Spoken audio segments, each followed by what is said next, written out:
Hi everyone. Today I'm going to teach you how to make a 5-star New York strip steak in just a few easy steps using a sous vide.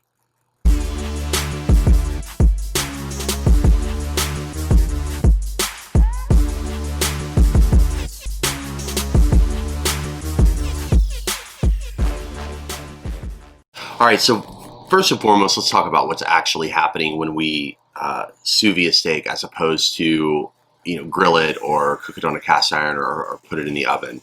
Um, the essence of what we're doing is the reverse sear. So we're going to cook at a steady low temperature using sous vide in essentially the water bath. We're going to do this for about an hour and a half to 2 hours, whatever we prefer. And then we're going to pull it out and we're going to hit it on a cast iron that gets heated up by way of a grill. It's the way that I like to do it. There are obviously you can put it on your oven, no problem. You don't want to use a grill or the weather's not right or you just don't have a grill. All of this stuff will work. The grill tends to get a little bit hotter. So when we use a sous vide to cook a steak, we're going to manage temperature. This is how top restaurants around the country, if you've ever been to one and thought, how do they get it to be the exact temperature all the way through? If you cut into a medium rare steak and you notice it's the exact pink all the way through, they're using a sous vide. So we're not getting what some might call like a bullseye effect, or the sort of exterior portions of it are a little more cooked. In this case, we're going to get it exactly perfect. We finish it on the cast iron. We're going to keep the steak very, very simple. We're going to use salt, pepper, a little bit of olive oil. We may use a little more after we pull it out of the sous vide bag, and then we'll use some garlic in our cast iron pan when we do the finishing touches on it. As for now, we'll be using the sous vide cooking at 130 degrees. I have that running in the background right now. It's getting to temp. So as soon as it's at temp, we're ready to go.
Okay, we're ready to go. So I use an actual contraption made by Innova to cover this, and it's very helpful. But you could use a pan, and you could cover it with foil if you so needed to. For a 2-hour cook, you're probably not going to evaporate enough water for it to matter a tremendous amount. But what does matter is we're getting our temp reading. We're going to do this at 130. So this is going to stay right around that, maybe just a touch above occasionally.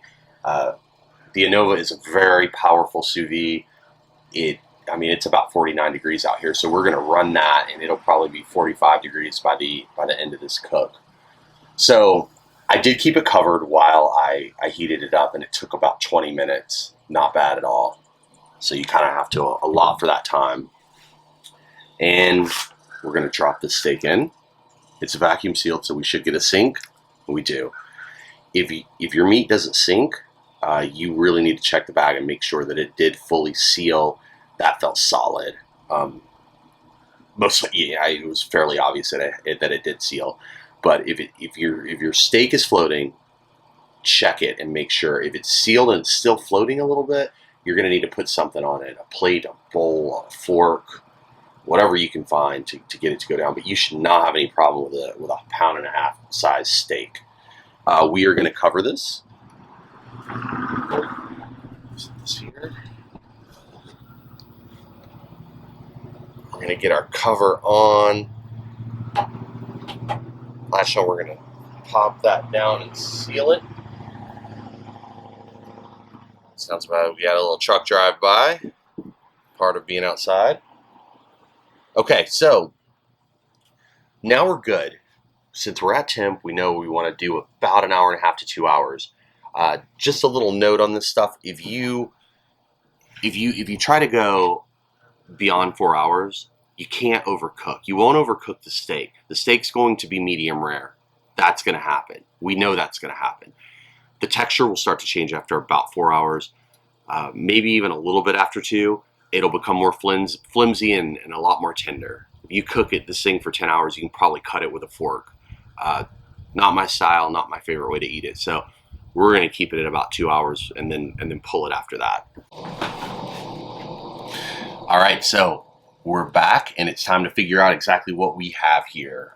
We should know, because with the sous vide, we pretty much always know what we have. We're a little over 2 hours, so I had to run an errand. It's a good thing about the sous vide, doesn't matter.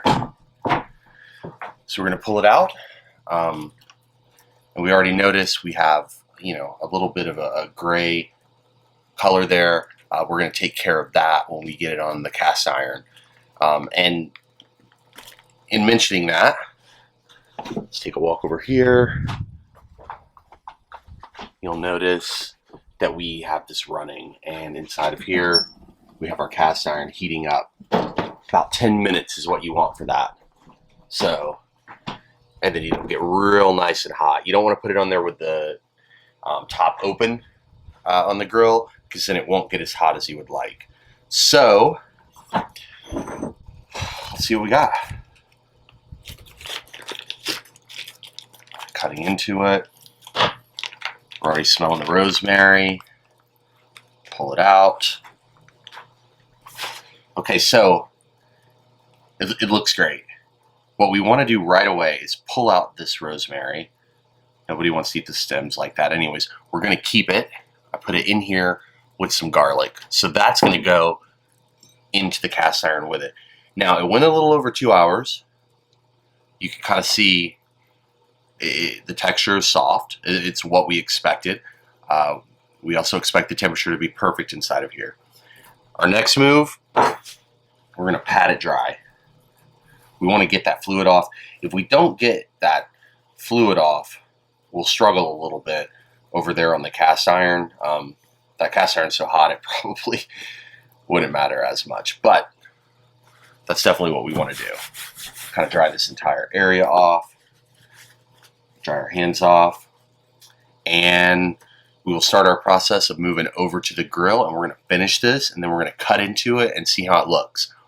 If you like any of this, please hit the subscribe button below you, or leave a comment or a question or whatever you have.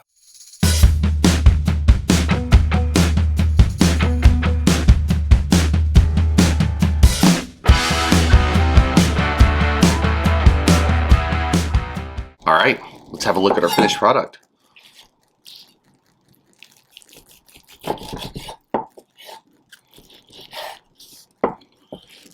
And let's get a really close look up. That is a great color right there. As you can see, very evenly distributed, cooked exactly as we thought it should.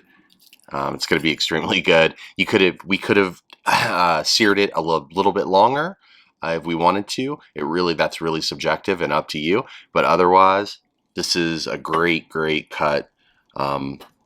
Exactly what we wanted. Medium rare, all the way through, evenly distributed. So that's how you do it. Very simple, just a few steps, and really the sous vide does most of the work for you, managing the temperature most of the time when you mess up food, It's a temperature issue.